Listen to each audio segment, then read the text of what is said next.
पिछली वीडियो में थोड़ी सी टेक्निकल इशू आ गया था, टेक्निकल प्रॉब्लम थी, तो यहाँ तक हम लोगों ने पिछली वीडियो में देख लिया था। तो यहीं से आगे हम लोग इस वीडियो को कंटिन्यू करते हैं।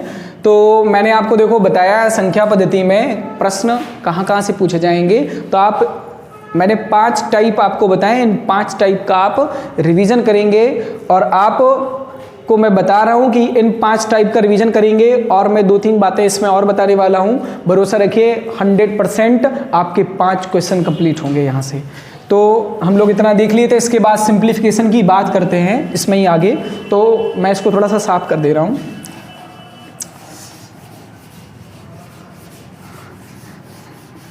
पिछली वीडियो में थोड़ा राजौरी टीम के चक्कर में गड़बड़ हो गया है।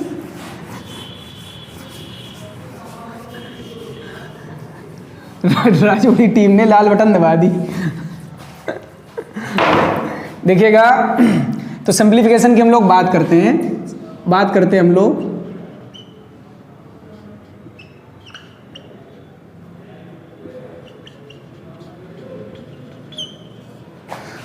मीन्स सरलीकरण। ठीक, तो सरलीकरण में जो क्वेश्चन बनने वाले हैं आप याद रखिएगा, यहाँ जो क्वेश्चन बनेंगे वो हमारे बेसिक फॉर्मूलों पर बेस्ड बनेंगे। बेसिक फॉर्मूलाज पर बेस्ड क्वेश्चन बनेंगे। जैसे आप लोगों ने पढ़ा होगा a+b का होल ऑफ स्क्वायर। आइडेंटिटी होती है एक a² + b² + 2ab। ठीक है, तो ये जो बेसिक फॉर्मूले हैं आप लोगों को ये याद होंगे। a+b का होल ऑफ स्क्वायर है, a-b का होल ऑफ स्क्वायर है, a² - b² है, a+b का होल क्यूब है, a-b का होल क्यूब है। इस प्रकार से जो भी बेसिक आइडेंटिटीज होती हैं उन आइडेंटिटी को आप याद रखेंगे। इन पर बेस्ड क्वेश्चन बनते हैं। इन पर कई प्रकार के क्वेश्चन आप लोगों ने देखा होगा। पिछले 2017 यूपी टेट में पूछा गया था क्वेश्चन x + 1/x = 5 और आपसे कहा गया था कि x² + 1/x² = फाइंड करना है। तो मैंने आप लोगों के लिए एक ट्रिक बताई थी कि आपको क्या करना है कि इसका स्क्वायर करके -2 करना है। तो आंसर क्या हो जाएगा 23। ठीक है, तो इस प्रकार से हम लोग इसको आगे सॉल्व कर सकते हैं। तो यहाँ जो सिंप्लीफिकेशन से क्वेश्चन बनते हैं वो बेसिक आइडेंटिटी पर बनते हैं। जैसे आप a² आप देख सकते हैं, जैसे a+b का होल स्क्वायर प्लस a-b का होल स्क्वायर, a-b का होल स्क्वायर, नीचे क्या होता है a² + b²। ठीक है, इक्वल टू क्या होता है, इक्वल टू 2 होता है। डायरेक्ट आप याद रखेंगे। ठीक है, तो इस प्रकार से बहुत सारी आइडेंटिटी बनती जाती हैं। ठीक है, तो इस प्रकार से हम लोग सॉल्व कर लेंगे। तो बहुत सारी मैंने बताई हैं बेसिक आइडेंटिटी होती हैं, तो इन बेसिक आइडेंटिटी पर बेस्ड क्वेश्चन बनते हैं। तो ये तो बात होगी सिंप्लीफिकेशन की। अब सिंप्लीफिकेशन के बाद हम लोग आगे बात करने वाले हैं तो स्क्वायर और क्यूब पर। तो स्क्वायर क्यूब आपको निकालने आते होंगे, स्क्वायर रूट और क्यूब रूट निकालने आते होंगे। इसके बाद सर्ट्स और इंडिसेस पर क्वेश्चन बनते हैं। तो सर्ट्स मीन्स करणी होता है, इंडिसेस मीन्स घातांक होता है।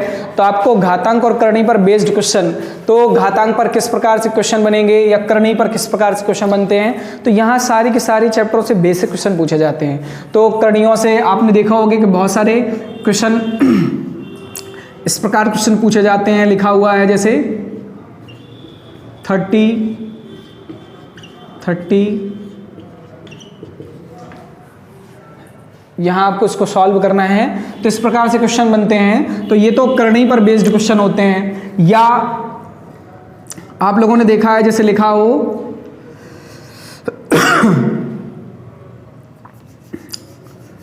क्वेश्चन बनता है, जैसे घातांक की क्वेश्चन देख लो, जैसे लिखा है 12b² उसी की पावर 3 को भाग करना है 3, 1,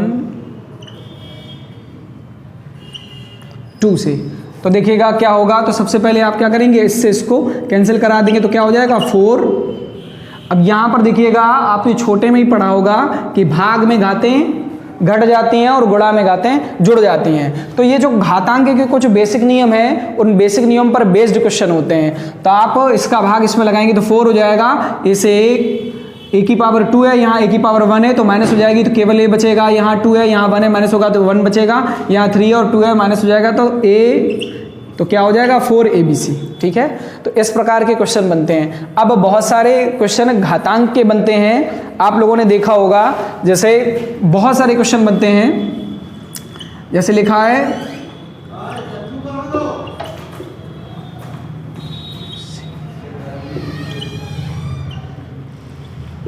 इस प्रकार के क्वेश्चन आप लोगों ने देखा होगा। इस प्रकार के बहुत सारे क्वेश्चन बनते हैं घातांक के। तो मैं इसके लिए एक आपको नियम बता रहा हूं कि घातांक का कोई भी क्वेश्चन हो, याद रखिएगा, घातांक का कोई भी क्वेश्चन हो और उसमें 1 के अतिरिक्त कोई और डिजिट ना हो, 1 के अतिरिक्त 1 के अतिरिक्त कोई और डिजिट ना हो, तो उन सभी प्रश्नों के आंसर सदैव 1 होते हैं। तो इस क्वेश्चन का आंसर क्या हो जाएगा 1। ठीक है, तो घातांक से ऐसे क्वेश्चन बनते हैं। इसके बाद फैक्टराइजेशन की बात कर लें, गुणनखंड की। आगे हम लोग किसकी बात कर रहे हैं, गुणनखंड की, फैक्टराइजेशन। फैक्टराइजेशन की बात करते हैं हम लोग गुणनखंड की। तो गुणनखंड की बात क्या करते हैं, तो गुणनखंड में जो क्वेश्चन बनते हैं, तो गुणनखंड में क्वेश्चन बनते हैं भाज्य गुणनखंड क्या होते हैं, अभाज्य गुणनखंड क्या होते हैं। ठीक है, गुणनखंडों का योग, इस प्रकार से क्वेश्चन बनते हैं, सम गुणनखंड, विषम गुणनखंड, सम गुणनखंडों का योग, विषम गुणनखंडों का योग। ठीक है, तो इस प्रकार से ये क्वेश्चन बनते हैं फैक्टराइजेशन में। तो आप फैक्टराइजेशन का थोड़ा सा रिवीजन कर लेना। तो यहां से आपके 5 क्वेश्चन बनते हैं और 100% आपके आएंगे। अब बात करते हैं हम लोग फ्रैक्शन की। नेक्स्ट जो टॉपिक है वो उसकी बात हम लोग कर लेते हैं। तो फ्रैक्शन की बात करते हैं। तो फ्रैक्शन में जो क्वेश्चन पूछे जाते हैं, तो सबसे पहले मैं बता दूं डायरेक्टली, ज़्यादा घुमाना फिराना कुछ नहीं है। तो फ्रैक्शन में एक आध प्रश्न कभी कभार आइडेंटिटी से पूछा जाता है, भिन्नों की पहचान क्या होती है। तो मैंने जब भिन्नें पढ़ाई थी तो आपको भिन्नों की तो क्या मैं बताऊं, भिन्नों के तो सारी वीडियो इसमें पड़े हैं यूट्यूब पर। तो आप यूट्यूब पर अगर दिक्कत आ रही हो भिन्नों में कुछ भी, तो आप यूट्यूब पर देख सकते हैं, तो सारी चीज़ें आपकी कंप्लीट हो जाएंगी। तो मैं डायरेक्टली फिर भी बता दे रहा हूं कि जो भिन्न में क्वेश्चन पूछा जाता है तो वो भिन्नों की तुलना से, हर बार लगभग क्वेश्चन 100% भिन्नों की तुलना से आता है। छोटी भिन्न, बड़ी भिन्न, आरोही और अवरोही क्रम, डिसेंडिंग और असेंडिंग ऑर्डर से 100% एक क्वेश्चन पूछा जाएगा। ठीक, तो भिन्नों की बात होगी। इसके बाद हम लोग एवरेज की बात करते हैं। तो एवरेज की जो हम लोग चर्चा कर लेते हैं, तो एवरेज मैंने बताया है, एवरेज 2 तरीके से होता है। जिनको भी पढ़ाया है उनको पता है, जिनको ना पता हो मैं बता दे रहा हूं एक बार। एवरेज के 2 भाग होते हैं। एक तो जब संख्याओं में अंतर समान हो, दूसरा जब संख्याओं में अंतर समान ना हो। 2 प्रकार से क्वेश्चन पूछे जाते हैं और आप गारंटी रखिए अगर दोनों प्रकार के क्वेश्चन आपको आते हैं तो ऐसा कोई क्वेश्चन नहीं है जिसको आप सॉल्व न कर पाए। 100% सारे क्वेश्चनों को आप सॉल्व कर सकते हैं। ठीक है, तो इसमें कुछ बेसिक क्वेश्चन रहेंगे और बेसिक के साथ साथ कुछ कंडीशन रहेंगी, तो आप इनका रिवीजन कर सकते हैं। और मैं डायरेक्टली आपको बता दे रहा हूं कि इनमें डायरेक्टली क्वेश्चन बहुत ही बेसिक पूछे जाते हैं कि कुछ आंकड़े दिए जाएंगे और उनका औसत बताइए। तो औसत के लिए आपको पता है कि संख्याओं का योग बटे संख्याओं की संख्या से आप औसत निकाल सकते हैं। इसके बाद हम लोग बात करते हैं एलसीएम एचसीएफ की। तो एलसीएम एचसीएफ में मैं सीधा आपको फाइनली बता दे रहा हूं क्वेश्चन कहां से पूछा जाता है और किससे पूछा जाएगा। तो सीधी सी बात याद रखिएगा, प्रथम संख्या गुणा प्रथम संख्या कह लो चाहे पहली संख्या गुणा दूसरी संख्या बराबर एलसीएम गुणा एचसीएफ। बस इससे ही क्वेश्चन बनता है। आप भरोसा करिए कि इस बार भी यूपीटेट में यहीं से क्वेश्चन आएगा, 100% चांस है। इसके बाद रेशियो और प्रोपोर्शन की बात करते हैं हम लोग, अनुपात और समानुपात की बात कर लेते हैं। तो अनुपात समानुपात में बेसिक साधारण क्वेश्चन आते हैं और आसानी से आप इन लोगों को सॉल्व कर लेंगे। अनुपात बनाना मैंने आपको बताया है और अनुपात कैसे सॉल्व करना है सारी चीज़ों को आपको बताया है, तो अनुपात का थोड़ा सा आप रिवीजन कर लेना। इसके बाद परसेंट की बात कर लेते हैं हम लोग। तो परसेंट की जो बात करेंगे भाई, तो ध्यान रखिएगा परसेंट में मात्र इंक्रीजमेंट, मतलब कि क्रमिक ना तो सीधा वृद्धि लिख लो, वृद्धि और कमी परसेंट वृद्धि और परसेंट कमी से क्वेश्चन पूछा जाता है, इंक्रीजमेंट और डिक्रीजमेंट से। इसके बाद प्रॉफिट एंड लॉस की बात करते हैं हम लोग, तो प्रॉफिट एंड लॉस में बिल्कुल साधारण क्वेश्चन पूछे जाते हैं, जो साधारण क्वेश्चन जैसे कि एक रेडियो 1200 रुपये में खरीदा गया है, 1600 रुपये में बेचा जा रहा है, तो उसको कितने प्रतिशत का लाभ होगा। तो बिल्कुल साधारण क्वेश्चन पूछे जाते हैं। इसके बाद साधारण ब्याज की हम लोग बात करते हैं, तो मैंने ऑफलाइन क्लास में बहुत बेहतरीन साधारण ब्याज पढ़ाया है, और जिन्होंने नहीं पढ़ा है तो वो कहीं किसी बुक से अपना रिवीजन करेंगे। और साधारण ब्याज में जो क्वेश्चन बनते हैं वो मैं डायरेक्टली बता दे रहा हूँ कि गुना पर बेस्ड क्वेश्चन बनते हैं। याद रखिएगा, सीधा गुना पर बेस्ड क्वेश्चन बनेंगे। जैसे इसका पहला फॉर्मूला क्या होता है गुना पर बेस्ड क्वेश्चनों का, साधारण क्वेश्चन तो आप कर ही लेंगे गुना पर बेस्ड, क्योंकि साधारण क्वेश्चन के लिए साधारण ब्याज में क्या होता है, मूलधन गुणा दर गुणा समय बटे 100 बराबर होता है साधारण ब्याज के। ठीक है, इसके बाद गुना वाले क्वेश्चनों पर आप कैसे सॉल्व करेंगे, जैसे आपको समय ज्ञात करना हो गुना वाले प्रश्नों पर, तो क्या होता है कि गुना -1 डिवाइड बाई दर इंटू 100, तो इस फॉर्मूले से आप निकाल सकते हैं। और अगर आपको दर ज्ञात करनी हो तो इसी से क्या हो जाएगा कि गुना -1 समय इंटू 100। क्लियर है, इससे आप सॉल्व कर सकते हैं। ठीक है, तो दो ये फॉर्मूले हो गए। अब कई बार गुना में दो समय दिए जाएंगे, दो दर दिए जाएंगे, तब आप कैसे करेंगे, तब आप क्या करेंगे, समय 1 मतलब दिया जाएगा समय 2 जैसे निकालना है, तो इसमें 2 बार गुना भी होगा, तो गुना 2 -1 मतलब जो बाद में गुना बोला जाए, इसके बाद गुना 1 -1 इंटू समय पहला वाला समय 1, इससे आप निकाल सकते हैं। ये तीसरा फॉर्मूला है। इसी से दर का भी दर 2 ज्ञात करनी हो तो क्या हो जाएगा, गुना 2 -1 और गुना 2 -1 और गुना 1 -1 इंटू समय पहला वाला। देखिएगा, जो बोर्ड पर जितने भी फॉर्मूले या जो भी चीज़ें लिखी जा रही हैं, आप 100% भरोसा करिएगा कि 100% यहाँ से प्रश्न बनने वाले हैं। ठीक है, तो इस वीडियो को आप देख के इसका आप रिवीजन कर सकते हैं। अब हम लोग बात करते हैं, यहाँ से ही क्वेश्चन बनेंगे। इसके बाद हम लोग बात कर लेते हैं अब मेंसुरेशन की। तो देखो, मेंसुरेशन में आपको देखो बता दें कि मेंसुरेशन में जो ज़्यादा से ज़्यादा चांस है वो 2D का रहता है। हालांकि 3D से भी क्वेश्चन पूछे गए यूपी टेट में, लेकिन जो इसमें अगर रेशियो की बात करेंगे, 2-3 क्वेश्चन आने वाले हैं, तो एक क्वेश्चन 3D का और 2 क्वेश्चन 2D के आएंगे। इस प्रकार से रहता है। तो 2D में आपको बताया गया है कि 2D आकृतियाँ क्या होती हैं, 2D आकृतियों के भाग बताए हैं। जैसे पहला चतुर्भुज ले लो, चतुर्भुज ले लेंगे, क्वाड्रिलेटरल चतुर्भुज को देखो, चतुर्भुज के होते हैं 5 भाग, आयत होता है रेक्टेंगल, वर्ग मतलब स्क्वायर, समचतुर्भुज, रोम्बस, समांतर चतुर्भुज, पैरेललोग्राम, इसके बाद समलंब चतुर्भुज, ट्रपेजियम। ठीक है, तो इतने आपकी ये आकृतियां होंगी, तो इनके आप बारे में थोड़ा सा जान लें, पढ़ लें। इसके बाद बात करते हैं हम लोग त्रिभुज की। तो त्रिभुज के 2 भाग होते हैं, एक तो भुजाओं पर आधारित मतलब बेस्ड ऑन साइड, और इसके बाद दूसरा होता है एंगल पर आधारित मतलब कि कोण पर आधारित। तो भुजा के आधारित, यहाँ देखो मेंसुरेशन की बात करेंगे तब आपको त्रिभुज में केवल भुजा पर आधारित त्रिभुज पढ़ने, और भुजा पे आधारित त्रिभुज 3 प्रकार के होते हैं। पहला होता है समबाहु इक्विलेटरल ट्रायंगल, इसके बाद समद्विबाहु आइसोसेलेस ट्रायंगल, और इसके बाद विषम बाहु हेटेरोजीनियस ट्रायंगल या स्केलेन ट्रायंगल बोल सकते हैं आप लोग। ठीक है, तो इनके नाम से ही इनकी डेफिनेशन का भी पता चलता है, तो इनके बारे में आप थोड़ा सा पढ़ लेंगे।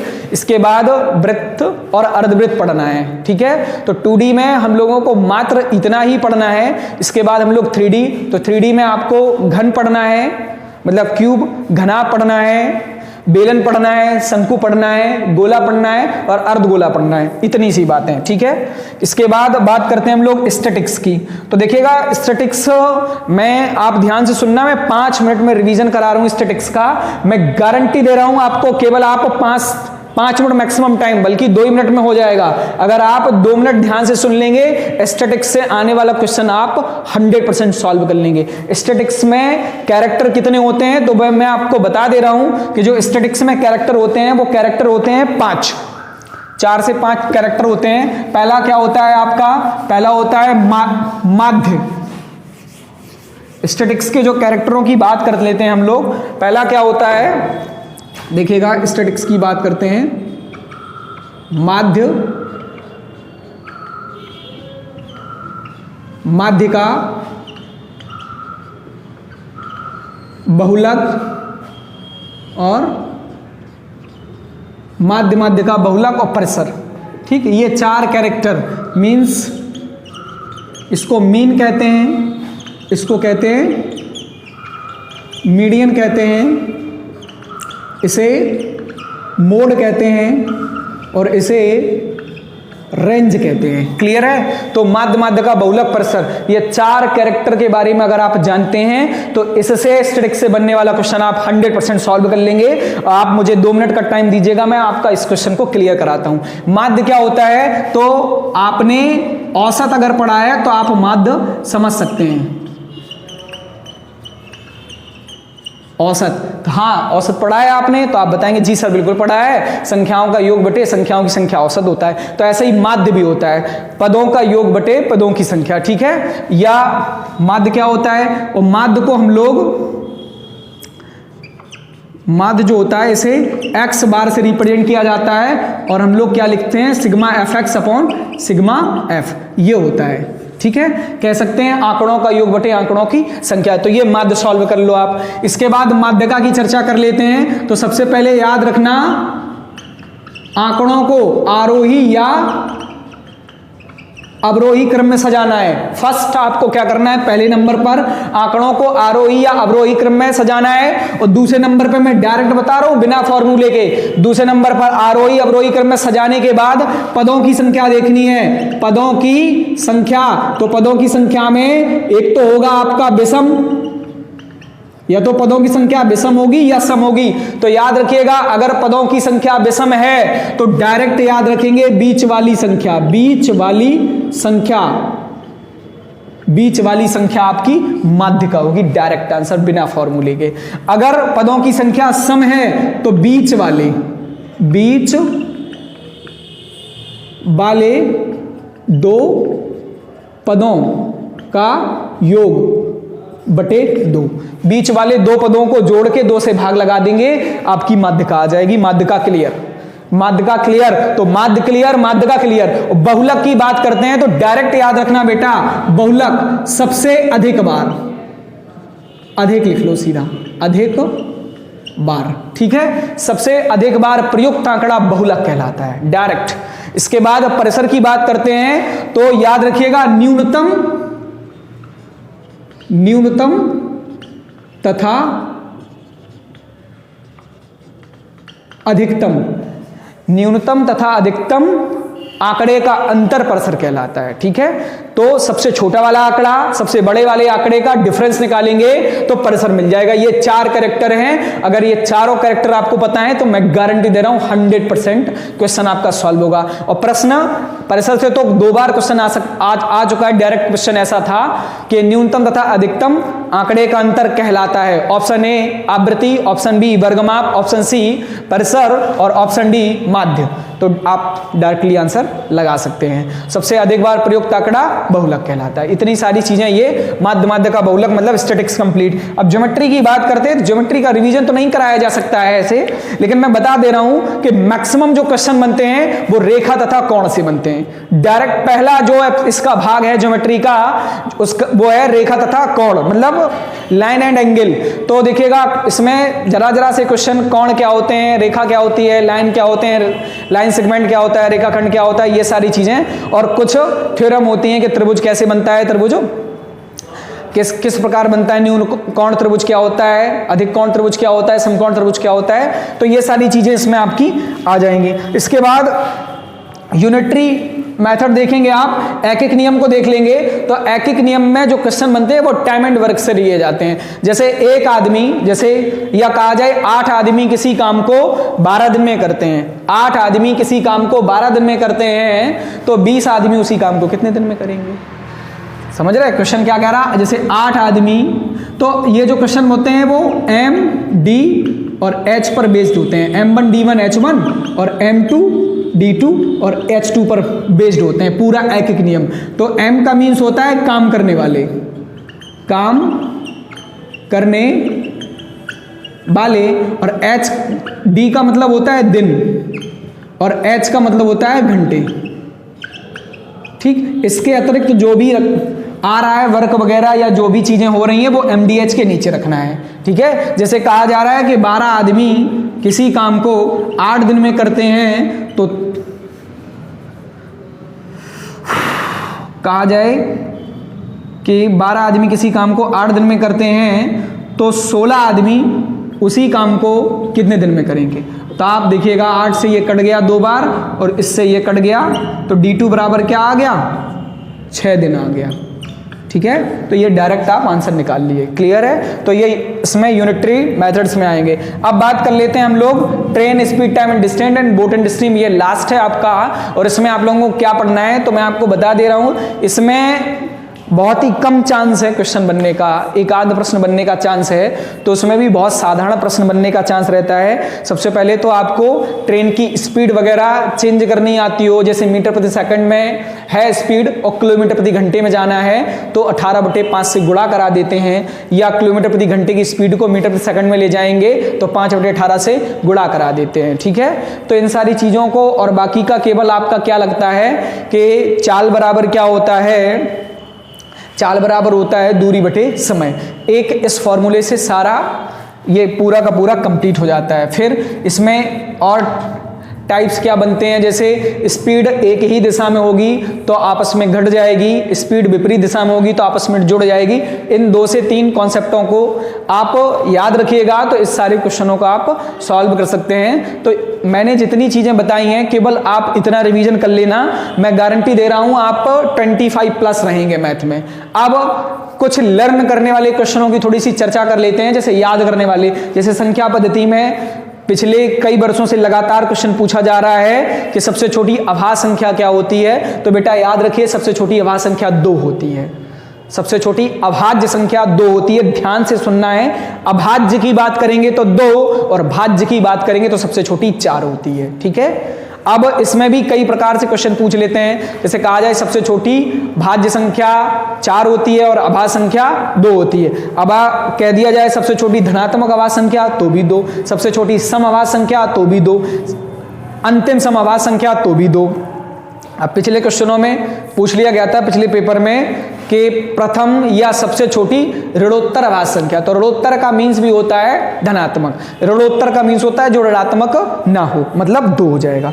एक तो ये अभाज्य संख्या से हो गया क्वेश्चन। इसके बाद क्वेश्चन बनता है पाई से, इसके बाद जो क्वेश्चन बनता है तो पाई से, तो याद रखिएगा पाई एक अपरिमेय संख्या है, अपरिमेय संख्या है, इर्रेशनल नंबर है। अब इसके होते हैं 2 मान, एक तो होता है 22/7 और दूसरा होता है 3.14। तो इसका कोई भी मान दिया जाए तो ये संख्या परिमेय हो जाती है। ठीक, ये संख्या परिमेय हो जाती है। क्लियर है, तो पाई जब पाई के फॉर्म में होगी तो अपरिमेय संख्या कहलाएगी, और पाई का कोई भी मान दिया जाएगा तो वो परिमेय संख्या कहलाएगी। तो ये लर्न करने वाले क्वेश्चन। अब कई बार क्वेश्चन बनता है कि किन्हीं 2 परिमेय संख्याओं के बीच में कितनी परिमेय संख्याएं होंगी, तो भैया अनंत होती हैं, ये डायरेक्ट याद रखेंगे। कई बार ऐसे ही क्वेश्चन बन जाता है कि 2 भिन्नों के बीच में कितनी, तो भाई भिन्न परिमेय संख्या एक ही बात होती है। तो इन सारी चीजों से आप इनको कंप्लीट कर सकते हैं। अब फिर भी कोई समस्या रह रही हो इन टॉपिकों में, कुछ भी चीजें जो मैंने बताई हैं कि ये रिवीजन कर लेना, अगर आपको समझ नहीं आ रही है तो आप कमेंट कर सकते हैं, और कमेंट करने पर भी अगर समस्या रह रही है तो आप संस्थान कल खुलेगा हमारा, तो आप संस्थान में आके क्लास में आके सारी चीजों को क्लियर कर सकते हैं। कल का आप लोगों के पास टाइम है तो इतनी सारी चीजें आप क्लियर कर सकते हैं, और हम लोग आपके साथ हैं, आप परेशान नहीं होना। अब मैं एक बात और आप लोगों को बताने जा रहा हूं जो आपके पेपर के लिए बहुत ज्यादा कारगर रहेगी। देखिएगा कि आप लोगों को घबराना नहीं है, होपलेस नहीं होना है, क्योंकि हम लोगों को देखो पेपर में पहुंचने के बाद अगर घबराहट बढ़ जाती है और हम लोग अगर अंडर प्रेशर में आ जाते हैं तो जितनी नॉलेज है हम लोगों की वो भी हमसे नहीं संभाली जाती, वो भी गड़बड़ हो जाती है। तो इसीलिए सभी लोगों को अग्रिम बधाई है, best of luck all of student, क्योंकि आप लोग याद रखिएगा कि कॉन्फिडेंस ही सारी चीज़ों को क्लियर करता है। अगर आपको थोड़ा बहुत नॉलेज में दिक्कत है, मतलब कुछ चीज़ें कम आती हैं, लेकिन आपका कॉन्फिडेंस लेवल अच्छा है तो आपका माइंड फ्रेश रहेगा, तो आप क्वेश्चनों को आसानी से डील कर पाएंगे। इसीलिए कॉन्फिडेंस लेवल बना के रखना और अच्छे से आपको एग्जाम देना है। और किसी चैप्टर में, मैथ्स में या किसी अन्य सब्जेक्ट में कोई प्रॉब्लम आ रही है तो आप संस्था में आकर टीचरों से संपर्क करके आप अपनी समस्या को दूर कर सकते हैं। कल का आप लोगों के पास टाइम है। और वीडियो को लाइक करिए, सब्सक्राइब करिए और वीडियो को लाइक करिए, शेयर करिए, चैनल को सब्सक्राइब करिए, जिससे हम आप लोगों के लिए और भी अच्छा से अच्छा कर पाएँ। और अभी यूपी टेट के लिए तो ज़्यादा नहीं कर पाए हम लोग, लेकिन आगामी जैसे परीक्षा आपकी लेखपाल की आने वाली है तो हम लोग लेखपाल के लिए ऑनलाइन बैचेस स्टार्ट करने वाले हैं, और जिससे आपको बेहतर नॉलेज मिल पाए। वीडियो को लाइक और सब्सक्राइब चैनल को करिएगा। धन्यवाद आप लोगों का।